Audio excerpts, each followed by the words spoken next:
大家好，好榮幸同好開心可以睇到呢度。我諗開始講，有幾個人問過我點解會入咗柏金森症呢個範疇，其實呢個都幾啱做個引子，帶出我今日想同大家分享嘅哲學觀點。我讀大學嗰陣聽過一個統計學家嘅講座，佢話其實我哋唔使改變柏金森症惡化嘅速度，只要延遲確診時間，大家最終都係差唔多時間離世。如果我哋可以將確診時間推遲5年，柏金森症患者人數就可以減半。嗰陣時我係做緊研究助理，嗰陣時咧仲未有網絡可以揾醫學文獻，所以我就收3蚊一篇，幫科學家去醫學院影印研究文章。有一篇我被派去咗嘅論文就話，每日飲3杯綠茶可以將柏金森症確診時間延遲7.7年。我知呢個講座唔係講綠茶，我都知件事咁簡單，但我真係唔停得落腦。點解我哋會資助佢哋研究，但又唔用佢哋嘅成果？點解基層醫護同神經科醫生唔用我哋已經有啲研究？仲有會唔會有啲容易做到，但我哋忽略咗佢哋㗎？有本書一位叫Thomas Kuhn 嘅先生寫咗，叫《科學革命嘅結構》。佢主張如果你不停咁投放時間、精力同金錢去解決一個問題，但都冇成果，咁可能問題就出咗你嘅方法度。而家柏金森症已經有超過200年歷史，但係我睇到依家都仲未有一種被證實可以改變病情嘅治療方法。所以我今日嘅其實係想講可能問題就係出咗我哋一直以嚟嘅處理方法。咁呢啲就係我哋相關機構，我唔需要詳細講晒，但我想俾大家知道，我哋背景同之前睇過嘅講者，同你哋會接觸到嘅醫護人員都唔同。我係一位自然療法醫生。喺美國，特別係我工作嘅州，呢個專業其實好融入嘅醫療體系入邊。我會開咗多巴胺 levodopa 處方，我都會轉介病人做腦深部刺激手術。不過我做好多化驗、運動同飲食指導之類嘅嘢。我完成咗自然療法醫生學位之後，執業咗10年，之後又嚟咗公共衛生同流行病學碩士，仲有營養科學博士學位。過去15年，我做咗所有嘢都係專注嘅營養同環境健康同埋柏金遜症上邊。所以今日我想同大家講下我哋最近做緊啲咩，我哋跟住咩規則去做，見到咩成果，遇到咩困難，同埋大家而家可以點樣幫手同開始做。咁我哋就由點樣定義成功開始講起。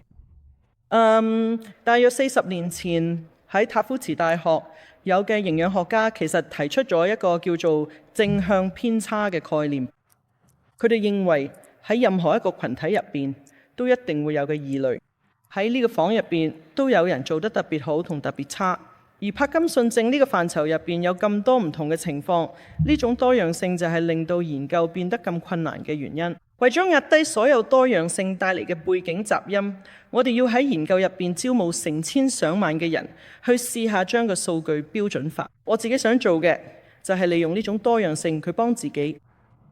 如果我可以請大家一齊參加研究，話我知你哋做緊啲咩，做得點，我哋就可以寫程式去分析嗰啲做得特別好嘅人，佢哋有咩唔同嘅，嗰啲做得特別差嘅人又點，佢哋又有咩唔同。所以我就開始揾下你喺入邊嗰啲表現特別好嘅人，睇下我哋可唔可以揾到成功嘅秘訣。呢個研究叫做柏金遜症可改變因素研究。呢個研究大約喺2012年開始，一陣我會俾個網站你哋。但係喺我哋正式開始呢個研究之前，我哋需要一個結果指標。好明顯，我冇辦法透過網上研究去測試僵硬、震嗰啲症狀。而且嗰啲量表同結果指標嘅病情初期都唔係好啱用，亦都冇辦法遙距獲取，所以我就要自己整一個屬於我自己嘅量表。所以我哋整咗個量表叫做柏金遜病患者自我報告結果。呢個係一個主觀評估指標，呢個係一個免費嘅應用程式，你可以下載咁用嘅 iOS 同 Android 都可以用到。我哋會問35個症狀，有35個症狀，我哋會問你喺每一位過去7日入邊，呢啲症狀有幾嚴重，有幾大影響。如果真係好嚴重，你就向右滑；如果完全唔嚴重，你就向左滑。然後我哋電腦會將所有分數加埋，你就會有一個總分。我哋可以就好多嘅討論，但大家都認同零分係最正。我唔理你係研究員、醫生定病人，我哋都認同。如果你冇晒呢35個症狀清單，然後你答咁啊，我哋便秘，咁啊，我唔睇，我睇得好好，由坐變企都冇問題。如果你可以全部都向左滑，我哋全部人都開心。所以重點就係睇下我哋可以去到幾低分。呢個就係圖例咁樣。當一個人被診斷有柏金遜症嗰陣，佢哋嘅分數大約係500至550分左右。優秀就係少過500分，良好就係500到1000分，一般就係1000到1500分，而差就係高過呢個分數。研究顯示，大概要有100分嘅變化，你先會感覺到分別。如果你嘅分數升咗100分，你會覺得自己差啲；如果你嘅分數跌咗100分，你會覺得自己好啲。我每次喺診所第一次見病人，我都會同佢哋講，我哋嘅目標就係你100歲生日嗰日分數都要低過1000。我希望你餘下每一日生活質素都係良好或者優秀。咁呢個量表有冇用呢？我哋做咗2個驗證研究，我哋自己做咗一個，瑞典有個獨立團隊做咗另一個，我哋發現呢個量表係有效嘅。佢哋病發頭10年特別有用。你哋慣用嗰個量表，其實有個叫做地板效應嘅問題。其實你要有一定程度嘅症狀，嗰個量表先至開始有用。所以冇病初期，我哋用緊嘅傳統評估方法唔係咁有幫助。所以呢個量表冇病初期會好啲。佢同生活質素有關聯，亦都同其他疾病嚴重程度嘅指標有關，而且對治療有反應。我哋可以見到呢。當啲人，我哋有大約500至600個病人呢，係冇開始服用咗多巴前就已經參加咗我哋嘅研究。佢哋開始食咗多巴之後嘅6個月，我哋觀察佢哋嘅症狀嘅變化，發現最大改善係焦慮、肌肉痛、睡眠障礙、動力、平衡、疲勞同埋震震。大家都知道左多巴可以幫你改善症狀。我哋嘅量表都顯示咗多巴係幫到你改善症狀，但係特別嘅地方係，我哋一般唔會覺得左多巴可以幫到非運動症狀。但係我哋嘅數據同埋任何有啲診所工作過嘅人都知道，病人通常會同我哋講，當佢哋開始食藥或者藥物調整得啱啱好嘅時候，好多非運動症狀都會有改善，精神都會好返啲，佢覺都會好返啲。所以其實唔同國家之間都有好多唔同嘅地方，大家都知道呢樣嘢。我今日同你哋講嘅數據，幾乎全部都係嚟自呢個 MVP 研究。俾咗背景你哋知，依家我哋嘅數據庫大約有3500人嘅資料，入邊大約有4%係澳洲人，差唔多全部人。我哋有成95%都係嚟自講英文嘅國家，不過你哋都有份，只係唔算好多。呢啲係我自己玩下啫，呢啲唔係真正嘅數據，即係話係真數據嚟嘅，但唔係可以嚟返屋企用嗰啲數據。我淨係想吊下你嘅胃口，俾你哋睇下呢啲數據可以做到啲咩。不過我開始嚟，我玩緊睇下有幾多澳洲人參加咗呢個研究。其實我哋可以開始睇下唔同澳洲州份之間嘅 Pro-PD 分數有咩分別，啱唔啱？所以我就喺頭26個參加咗呢個研究嘅人，然後我畫咗一個圖，顯示唔同州份病人嘅平均 Pro-PD 分數。呢個數據未有調整嘅，佢患柏金遜症幾多年，亦都未有計佢哋做運動嘅情況。我只係想開始介紹一下比較效益研究呢個概念。其實有好多唔同方法去做研究，唔一定要做雙盲安慰劑對照咧，只針對一種藥物嘅臨床試驗，啱唔啱？所以喺呢個模式呢種研究入邊，我哋唔係研究你，而係研究我哋大家有冇一個州份嘅治療效果比另一個州好，有咗一間診所嘅治療效果比另一間好，有冇一個醫生嘅治療效果比其他醫生好？而且就算一間診所或者一個醫生嘅治療效果唔好，都唔代表佢哋係差醫生，啱唔啱？原因有好多，例如服務不足嘅社區、特殊情況等等。分數低唔代表醫生差，但如果我哋揾到一個真係好勁嘅醫生，一間好勁嘅診所，一個好勁嘅醫療系統，點解我哋唔可以學嘅嘢模仿佢嘅呢？所以我幾年前就喺太平洋西北區做過一個講座。我哋每年都會有個會議呢，係卑詩省、華盛頓州同埋奧勒岡州一齊開會。我就比較喺邊個地方嘅治療效果好啲，卑詩省、華盛頓州同埋奧勒岡州。我仲特登加埋澳洲落去，想俾大家睇下，其實你喺呢度嘅結果比華盛頓同奧勒岡好，但就未及得上加拿大卑詩省嘅好。再講多次，呢啲數據唔係可以發表嘅正式數據，我只係想吊下大家胃口，俾你哋睇下，其實我哋有啲工具未用到，有冇研究策略我哋都未應用過。點解我哋唔可以攞個比賽，睇下邊個可以做到最好嘅治療效果呢？佢喺整合醫學同生活方式嘅精神之下，我想講下多巴胺。我哋呢個會議度冇聽到大家對左旋多巴會產生多巴胺抗性嘅擔憂，呢樣嘢我哋好多其他地方都成日聽到，所以我好開心喺度嚟聽到。雖然我做整合同另類醫學，但我對適當補充多巴胺係絕對支持，仲好有熱誠添。就好似有啲人會缺乏維他命 B 一樣，其實你哋全部都係缺乏多巴胺，呢樣嘢係絕對需要補充返嘅。通常都會有人問關於 mucuna豆科植物嘅問題，呢種係天然存在嘅草本植物，入面含有 L-dopa。如果你已經攞食左旋多巴，可以唔使理呢樣嘢。但如果你對開始食左旋多巴有猶豫，第一，其實你唔應該猶豫。但 mucuna 都係一個合理嘅起步選擇，佢真係有左旋多巴，而且效果都幾好。而家世界上有好多地方都冇得用左旋多巴。佢哋甚至試緊送咗 mucuna 去嗰啲地區，睇下可唔可以幫到當地人舒緩帕金森症嘅症狀。所以有好多無論係我哋談論馬富果啊、卡比多巴、左旋多巴，但係左旋多巴存在蛋白質相互作用。我只係想確保你哋都知道，吸收膳食蛋白質嘅受體同吸收左旋多巴嘅受體係相同嘅。所以如果你喺一日開始嗰陣食咗一頓高蛋白餐，可能會影響藥物嘅吸收。為咗多謝你幾個鐘之後，所謂食藥前1個鐘、食藥後1個鐘嗰啲做法其實唔夠嘅。如果你食植物性蛋白，例如花生醬或者鷹嘴豆泥，呢啲係會好快咁通過你腸道嘅。但係動物性產品就要長6至8倍時間先可以通過你腸道。所以如果你早餐食煙肉同蛋，你睇藥1個鐘之後都未必吸收到，甚至可能成日都唔會有好效果咯。所以如果你想知道自己係咪屬於要擔心蛋白質同左旋多巴有互相影響嘅人，唔係每個人都會有呢個問題。但如果你懷疑會唔會就係因為佢令到你嘅藥唔 work，我會問嘅問題係，你可唔可以話你朝早食咗藥比日頭遲咗食咗藥效果好啲？如果你朝早食咗藥效果好過下午食咗藥，有機會係你日頭做咗乜嘢令到藥效受影響。有啲人仲會話食完飯之後會有真虛同埋症狀加重，所以有一種叫做蛋白質重新分配飲食法，其實好容易實行同埋融入日常生活。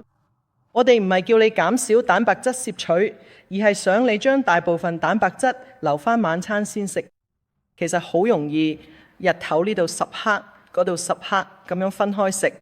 但如果你可以將大部分飲食入邊嘅蛋白質留返晚餐先食，佢就可以令藥物喺日間優先發揮作用。你可以返工，可以做運動，可以同人社交。然後去到日尾，當你開始放鬆嘅時候，可能會多啲症狀。但至少你日頭可以過一個充實嘅生活，之後夜晚先補返蛋白質。咁就好似我頭先講咧，植物性蛋白都係提供蛋白質嘅。我俾佢嘅例子你，呢度都有啲高蛋白質嘅食物例子。我哋唔會詳細講咧，佢總之植物性食物都可以有高蛋白質，但係重點係植物性蛋白質比較易消化，佢哋喺你身體入邊行得快啲。你可以好輕鬆睇喺日間攝取5至10克蛋白質，都唔會對你嘅藥物造成咩大影響。所以我唔想大家聽完之後就開始驚蛋白質。但你要知道呢一點，如果你覺得自己對藥物嘅反應好唔穩定，呢個都可能係其中一個原因。大家都會擔心肌肉量，我自己都好擔心肌肉量。隨住年紀大，呢個問題會越嚟越嚴重。對於帕金遜症嚟講就更加嚴重，啲人會反對蛋白質攝取足夠係其中一個關鍵。但好多時人哋開始瘦咗，變得冇力，覺得自己嘅肌肉開始流失，佢哋嘅解決方法就係食多啲蛋白質、蛋白質、蛋白質、蛋白質，結果咧就令到佢哋嘅藥物嘅效。有研究指出，每多攝取10克蛋白質，你對左旋多巴 levodopa 嘅需求就會增加。所以當人哋越嚟越冇力、越嚟越虛弱嘅時候，佢哋就食多啲蛋白質，但係藥物又唔 work， 結果要加大劑量，然後副作用又多啲，咁樣我哋就會陷入一個惡性循環。所以我真係想多謝你，蛋白質攝取要足夠，但我想你明白，增肌唔係淨係靠食多嘅蛋白質咁簡單，仲要冇吸收，仲有重訓，仲有好多其他嘢要做。Carbidopa、levodopa 會影響維他命 B 嘅吸收。再講多次，我係超級支持 Carbidopa、levodopa 嘅呢隻藥咧，真係救命草。呢個係對柏金遜症嚟講最勁嘅發明。但係食緊 Carbidopa、levodopa 嘅人 B12、B6 同葉酸都會少咗。當呢樣嘢發生嘅時候，體內同型半胱氨酸水平會上升，患上痴呆症嘅風險都會高啲。即係話你可以魚與熊掌兼得。如果你食緊 Carbidopa、levodopa 就一定要一齊食 B 族維他命，最好係攝下含服嘅 B12同埋 B complex。Mayo 醫院嘅負責人喺1年半前發表咗一篇論文，叫做 Levodopa B12 同同型半胱氨酸問題係咩？而喺呢篇論文入邊呢，其實佢嚟講，我哋已經知道嘅25年，我哋俾你食咗藥會消耗你嘅 B 族維他命。當呢樣嘢發生嘅時候，你患上痴呆症嘅風險就會上升。我哋要麼就要預防性咗俾 B 族維他命俾食緊呢隻藥嘅人，要麼就要開始幫人驗同型半胱氨酸水平，同時要確保如果佢哋開始出現缺乏，我哋可以及時介入。但係去無視嘅數據話我哋俾你食咗藥會引起副作用，而我哋又冇處理，咁樣係完全冇道理嘅。咁除咗蛋白質之外呢，其實仲有好多營養同飲食方面嘅嘢呢，都會影響左旋多巴嘅吸收。氧化咗牛奶、瀉藥，好多你哋都試過因為便秘而被建議食咗。檸檬酸佢對便秘真係好有效，而且唔會阻礙藥物吸收。氧化咗對便秘都有效，不過佢會令你哋左旋多巴嘅效。所以你用緊邊一種嘅，其實都好重要。撇補充劑咧會影響左旋多巴嚟吸收，佢都會影響左旋多巴嘅吸收。胃酸過低，某啲藥物例如制酸劑、質子泵抑制劑，甚至只係便秘，都會影響藥物吸收。另外，其實有幾份研究顯示，如果你食左旋多巴嗰陣加咗檸檬汁、30毫升檸檬汁，或者用咗維他命 C 粉溶水飲，對於胃酸偏低嘅人嚟講，可以令每粒藥嘅生物可用左旋多巴提升多達25%至30%，而大約有58%嘅人都係胃酸偏低。所以當我哋講到營養對柏金遜症嘅影響，其實遠遠唔止係我應該食咩咁簡單。有啲營養素缺乏係會導致柏金遜症。患有柏金遜症會令你對某啲營養素嘅需求增加，仲有你食緊嘅藥物會同營養素互相影響，無論係食物入邊嘅營養補充劑，仲會令你流失營養素。當然，飲食調整同營養強化都有機會影響你嘅病情。所以營養同柏金遜症有關嘅所有方面呢，其實都同在座每一位有關。咁我哋又講返去正向偏差研究，其實呢個就係我過去12年一直努力嘅核心。呢啲6點全部都係真實患有柏金遜症嘅人，而綠色線就代表咗係非常成功嘅案例，而紅色圈圈就代表佢哋情況特別差嘅人。我同我哋統計師一路都喺度研究，想揾出呢兩組人之間有咩分別。大家都知道呢，兩樣嘢一齊出現呢，唔代表其中一樣係導致另一樣嘅原因。着高啲鞋嘅人患乳癌嘅機會都高咗，係咪先？但高啲鞋唔係導致乳癌嘅原因，只不過女性會着高啲鞋，女性患乳癌嘅機會又高啲。兩樣嘢一齊出現，但唔係因果關係。所以唔係所有嘅都係有關聯，就等於有因果關係。但係佢入邊我哋可能會揾到嘅線索。我哋已經喺呢個數據庫發表咗一大堆數據。我哋發表過關於飲食同營養補充品、營養保健品嘅數據，包括 Mind 飲食、地中海飲食、孤獨感、童年創傷、運動、拒覺同埋財政健康。咁我哋由最大嗰個開始講，孤獨感。影響柏金遜病惡化最大嘅兩個因素就係貧窮同孤獨。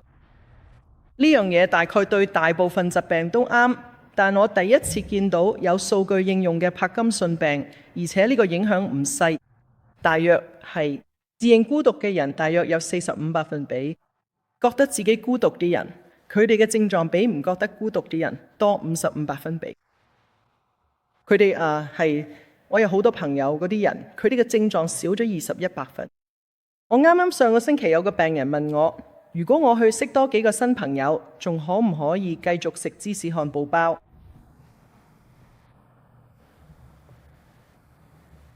我唔知你識到新朋友之後嘅症狀會唔會真係消失，但呢啲係最容易做到嚟嘅。我覺得戒酒互助會其實係一個好勁嘅榜樣。喺我哋否定之前，其實社群真係有治療作用。當人哋聚埋一齊，真係會有啲神奇佢嘅發生。我唔係好信社群，唔係某種形式嘅治療方法。孤獨啲人其實病情進展唔會快過其他人，佢哋只係每一步都會有更多症狀出現。佢要解決呢個問題其實有幾容易。我開始佢有樣嘢叫做社交處方，你知啦，喺處方紙度叫人出門口去做義工。話俾佢哋知去參加俱樂部活動，加入讀書俱樂部，加入當地青少年俱樂部，一齊執垃圾。你知道我其實並唔在意你做乜，但你得諗辦法接入網絡。喺開始呢項研究嘅時候呢，我從未諗過單身係導致不良結果嘅風險因素。我單身，我鍾意單身，我諗住保持單身。但係我哋嘅數據顯示呢，如果你嘅生活質素唔好呢，你有一半機會係單身，另一半係有伴侶。但係隨住生活質素提升呢，單身人士要維持高生活質素呢，就越嚟越難。所以話喺柏金遜症患者入邊，話自己生活質素非常好嘅人，得9%先係單身。究竟係咩原因導致單身生活嘅柏金遜症患者佢難擁有優質嘅日常生活呢？咁我哋又做緊啲咩去改善呢個情況？體能活動，我哋嘅數據會問你過去7日入邊有幾多日做咗至少30分鐘運動？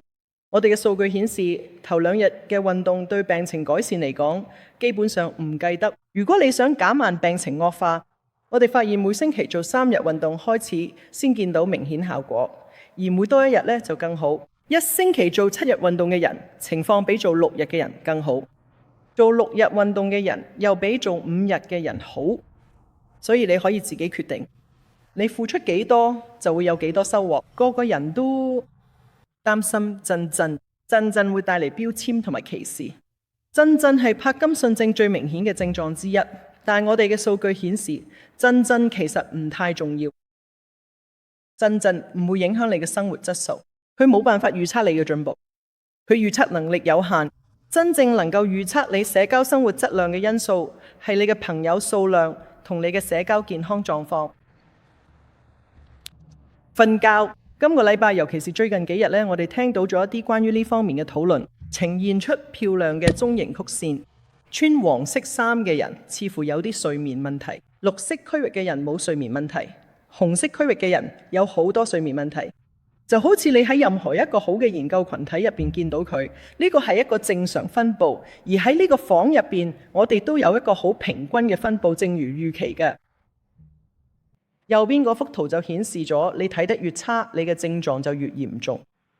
好嘅人，佢哋嘅症狀只係差咗嘅，人哋一半都唔。佢個就係你清理垃圾嘅時候，亦都係你修復、重建、翻新自己嘅時候。你哋覺嘅時候，你個腦清除代謝廢物嘅能力會提升17倍，好似夜晚跌乾一個污糟嘅海綿咁。如果你哋有聽過或者未聽過，其實帕金遜症部分原因就係因為自噬功能受損。你嘅神經元體做好清理垃圾嘅工作，呢啲全部都係你哋覺嗰陣發生嘅事。我哋發表咗一篇關於營養補充品、維他命、冇物質補充劑，無論你點稱呼於佢哋嘅論文。呢個唔係一張購物清單，我唔認為你哋全部都應該即刻去開始食呢啲嘢。但係我哋嘅數據顯示，我哋喺2023年訪問咗1100位有帕金遜症嘅人士，而我相信有13種補充劑，統計上同長遠嚟講，症狀較少有關聯。當中有至少100人使用，而且統計上有顯著效果嘅，包括谷胱甘肽、輔酶 Q10、低劑量嘅魚油、維他命 C、B 群維他命同薑黃，或者係薑黃素。再講多次，呢個唔係購物清單，我唔想你即刻去開始食晒呢啲嘢，但我覺得你可以喺呢個清單去問你嘅醫護人員，問下呢啲有冇邊啲會對我有害。你覺得呢啲入邊有乜嘢可能對我有用？不如我哋傾下偈啦。品質監控係一個大問題，我唔知你手頭上有啲咩。喺美國有一半賣緊嘅保健品入面嘅成分，其實同標籤寫咗唔一樣。所以當你買非處方保健品嘅時候，其實我哋都唔係好肯定自己買到啲咩啦。咁樣對你嚟講好難，對我哋嚟講都一樣難。你知啦，大家都會有啲猶豫。我覺得特別係好多傳統醫生都會對接受營養補充品有保留。但我想提一提大家，Levodopa 其實都係一種營養補充品。L-Dopa 係一種天然存在嘅氨基酸，其實同你去健康食品店買 5-HTP 嘅提升血清素嘅分別。你食 L-Dopa 就係為咗提升多巴胺。L-Dopa 只不過係一種用咗高級包裝方式嘅營養補充品啫。如果帕金森症歷嚟最有效嘅治療，其實都係營養補充品。咁點解我哋唔可以睇下其他營養補充品都可能有幫助呢？講多少少關於飲食，研究得最多嘅兩種飲食就係地中海飲食同埋 MIND 飲食。我哋比較過呢兩種飲食，而我哋嘅數據顯示，堅持呢兩種飲食都同帕金森症進展較慢有關。但係 MIND 飲食嘅減慢病情惡化方面呢，比地中海飲食好成2倍。具體嚟講，改善佢嘅症狀有啲咩？當一個人堅持食 MIND 飲食，我哋見到便秘、冷漠、抑鬱、焦慮、失眠、肌肉痛、認知、性功能同埋泌尿功能障礙都有改善。呢啲都係左旋多巴治療唔到嘅問題，呢啲都係腦深部刺激 DBS 治療唔到嘅問題。呢個真係天作之合。如果你用 L-Dopa 去控制大部分運動症狀，再用飲食去處理好多非運動症狀，我覺得你會得到比大多數人想象中更好嘅效果。MIND 飲食同地中海飲食有好多相似之處，每一個都用圓圈代表，而中間個綠色方格呢，就代表咗特別對帕金森症有效嘅就係呢啲嘅。所以唔係地中海飲食入邊所有成分都對帕金森症有效，MIND 飲食都一樣，但其實有好多都有效。大家都認同啦，食多啲堅果、魚同蔬菜，少食紅肉同豬肉，長遠嚟講咧，帕金森症狀會少咗。所以你睇而家都睇緊，咁我應該點樣佢先啱？我應該窮 MIND 飲食，定係應該跟地中海飲食，定係應該試下生酮飲食？我哋答案係，就算有人創造嘅一種新飲食方式，或者有啲飲食法本身已經存在，我唔覺得目標係要將現有嘅飲食法硬塞入帕金森症。不如我哋退一步，問下有帕金森症嘅人平時食咩，然後睇下邊啲人狀態最好，就將嗰種飲食叫做帕金森飲食啦。而家我哋已經有咗預測模型，開始可以講到一啲故事出嚟。我哋唔會深入講晒所有細節，但你可以見到，特別係中間嗰啲圖表，一個人越多話自己買餸有困難，買健康食物有困難嘅病情惡化嘅速度就越快。自己煮嘢食，左下角食有機食品，右下角都同病情惡化速度減慢有關。最令人興奮嘅係，我啱啱48小時前先睇到呢啲數據。而家我哋可以話你知，你今日食緊啲嘢，點樣預測你6個月後會有咩症狀？避免食乳製品，明顯係有保護作用。自己煮嘢俾人食，食有機食品都明顯有保護作用。超重同埋買唔起健康食物，真係好唔好？所以當我哋去咗呢啲數據呢，其實可以用幾個唔同角度去分析。呢一張圖就顯示咗你一直以嚟食咗嘅點樣影響你而家嘅症狀。下張 slide 就會講你未來6個月改變行為會點樣影響你疾病惡化嘅速度。而呢一張 slide 就顯示你今日食緊乜嘢，點樣預測你6個月後會有咩症狀。其實佢哋都大致上一樣。不過佢哋出現嘅次序會有啲唔同，視乎我哋點樣問問題。但係總括嚟講，話自己買健康食物同雜貨好困難同埋超重嘅人，情況都比較差，病情惡化得快啲；而話自己符合以下清單嘅人，長遠嚟講情況會好啲。話自己符合以下條件嘅人，我係素食者，我避免食糖，我避免食豬肉，我避免食人造甜味劑，我大部分時間都冇屋企食飯，我避免食牛肉，我避免飲汽水，我盡量食有機種植嘅食物，我避免食乳製品，我會大方咁用香料，我可以講出污糟12樣入邊6種食物，我成日為其他人煮飯，而且大部分時間都係自己煮嘢食。呢啲習慣對大部分你哋嚟講都唔算太難做到，雖然要花少少時間去學新習慣，建立新模式，但大部分你乜都可以做到。如果你哋有啲人唔知污糟12樣入邊有邊6種食物，我簡單講下。美國有個非牟利組織叫做環境工作組，每年都會分析100種唔同嘅農產品，揾出邊啲農產品嘅農藥殘留最高同最低。佢哋每年都會更新呢個名單。所謂污糟12樣，就係指嗰12種農藥殘留咁高，如果買唔到有機嘅話，你可能連買都唔想買嘅食物。至於乾淨15樣就可以幫你攞返啲錢，即使係非有機嗰啲，其實都幾乾淨。佢哋本身唔需要用好多農藥，好似你將西瓜皮剝咗之後，剩返入邊都好乾淨。所以買乾淨15樣，你唔需要特登俾多啲錢。如果你而家要睇住使錢，又想精明咁用預算，睇下邊啲值得買，呢個名單就好啱你參考。至於自己喺屋企煮飯，或者煮俾人食，其實我哋都唔知係點，即係我哋真係唔知。我覺得你喺屋企煮嘢食，通常會係多咗入邊落咩材料，所以你可能會落多啲好啲，甚至會佢哋質素高啲嘅材料，唔同餐廳嗰啲嘅，可能你喺屋企食飯接觸到嘅唔好嘅嘢都會少啲。我哋大部分人都會認同，如果你睇返自己食炸嘅次數，大多數都係出街食先會食得多。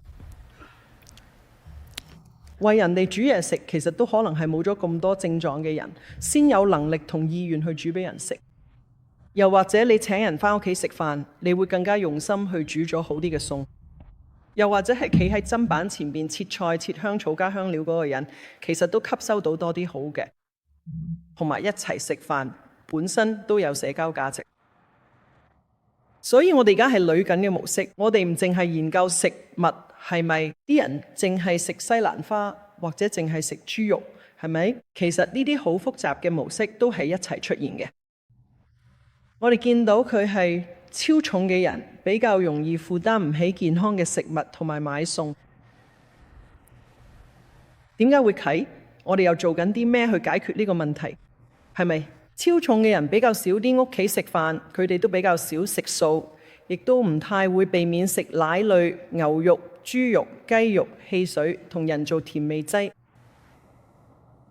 所以嗰啲會避免食奶類嘅人，其實都係會食有機食品嘅人，佢就搞到好難分清楚。我哋根本唔知自己係研究緊有機食品，定係研究緊炸嘅，定係研究緊一種性格類型。其實我都唔太在意。我只係想同你講，無論成功嘅人係邊個，你就學咗乜嘢做啦，照住佢哋嘅方法去做。我唔係在意背後嘅原理係咩。如果有啲同你一樣病嘅人，診斷咗25年之後，仲可以保持好好嘅狀態，你就跟住佢哋去做啦。而我哋嘅數據都顯示，其實可以簡化成，講到尾呢，其實就得2種模式，有2個主要嘅推動因素。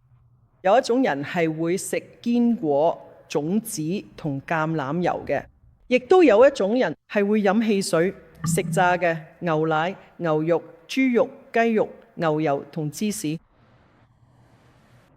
呢個就叫做主成分分析。咁我哋就可以開始睇下飲食模式點樣影響病情發展。雖然我嘅熱情所在，我嘅心頭好，一直係疾病改良同埋尋求降低波動，但我嘅統計學家發俾我一啲我見過嘅最激動人心嘅結果。底部紫色線顯示咗 Pro-PD 評分隨時間推移嘅波動，呈現出症狀逐漸惡化嘅良好緩慢嘅趨勢。關鍵在於帕金森病嘅症狀會波動，你哋都知道呢一點。佢哋喺1日之內、1週之內、1個月之內、1年之內，以及不同年份之間都會發生波動。我哋知道帕金森病會波動，而底線就顯示佢嘅波動有幾多。當我哋睇下飲食好嘅人同飲食模式好同唔好嘅分別，綠色線代表嘅飲食習慣好嘅人嘅症狀波動，紅色線呢就係食奶類、牛肉、豬肉、糖等等嘅人。所以呢個真係解釋咗好多嘢。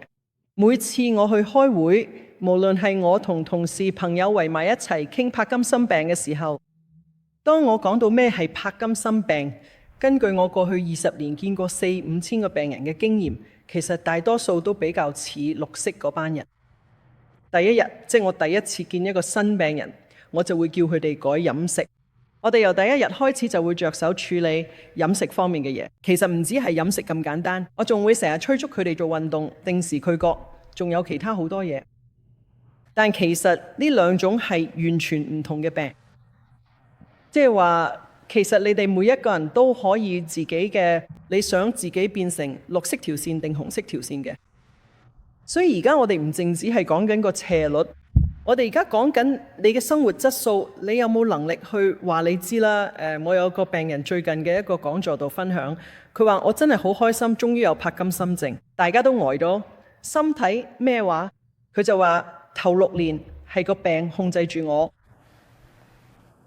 我好中意呢個概念，而呢啲線對我嚟講就好似咁，分別就係你睇下，如果你係一隻船，而呢佢就係你要諗過嘅水面波浪，要睇過綠色條線嗰啲波浪呢，真係比紅色嗰啲容易好多。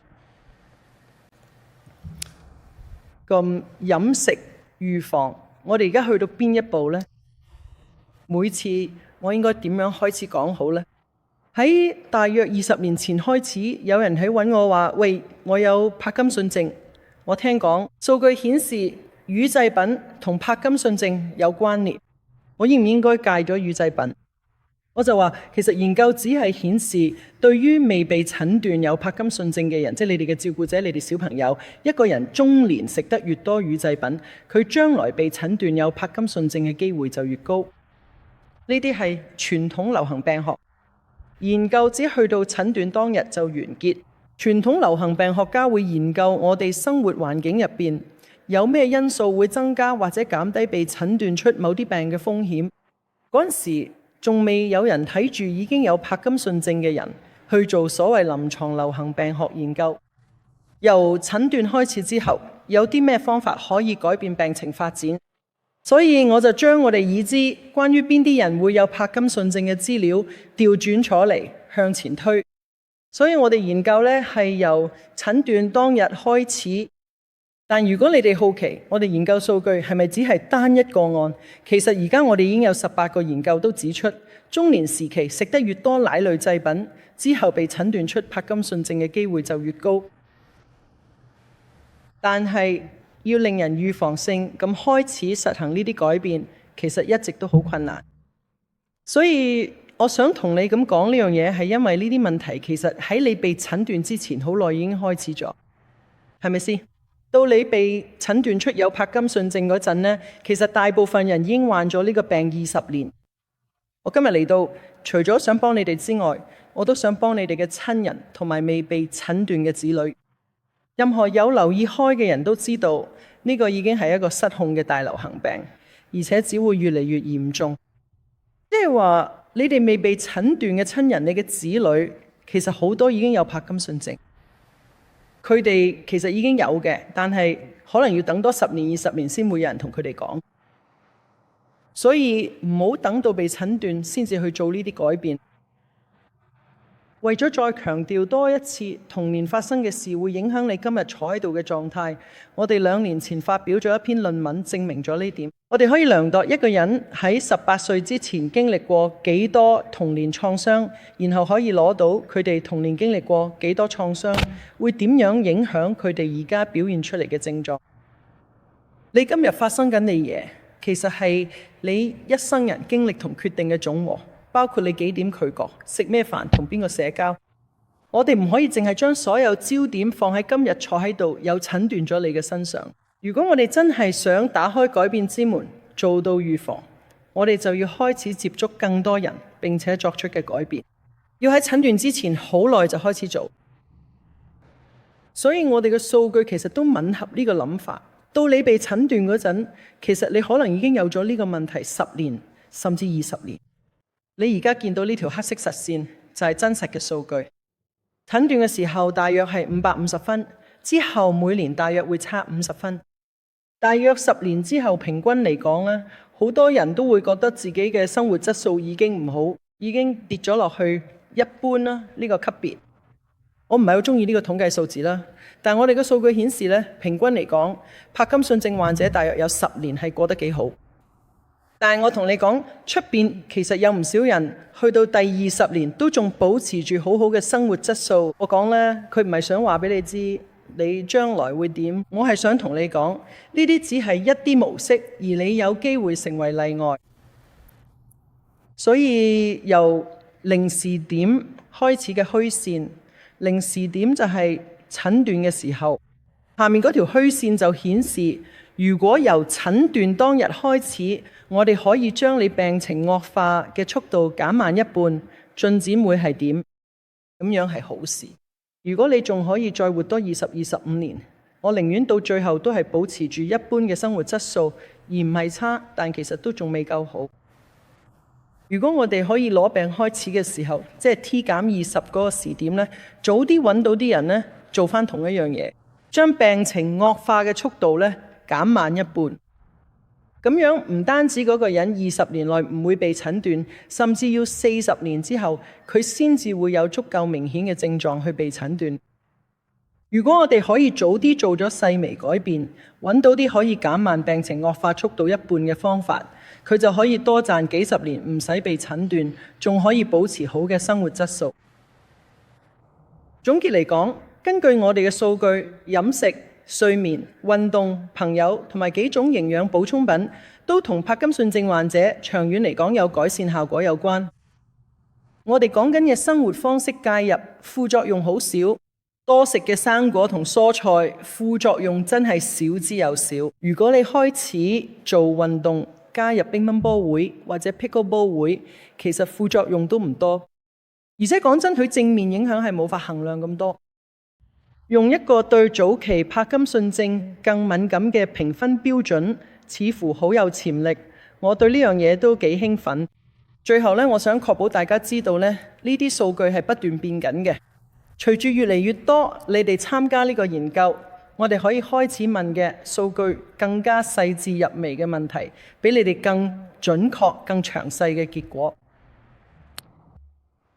咁如果診所真係好似我哋而家講緊嘅，會點呢？如果你去咗神經科醫生，去揾你嘅醫護人員，佢哋成日提你要瞓好啲，做多啲運動，要你改飲食，仲幫你調整好你嘅左旋多巴劑量，會點呢？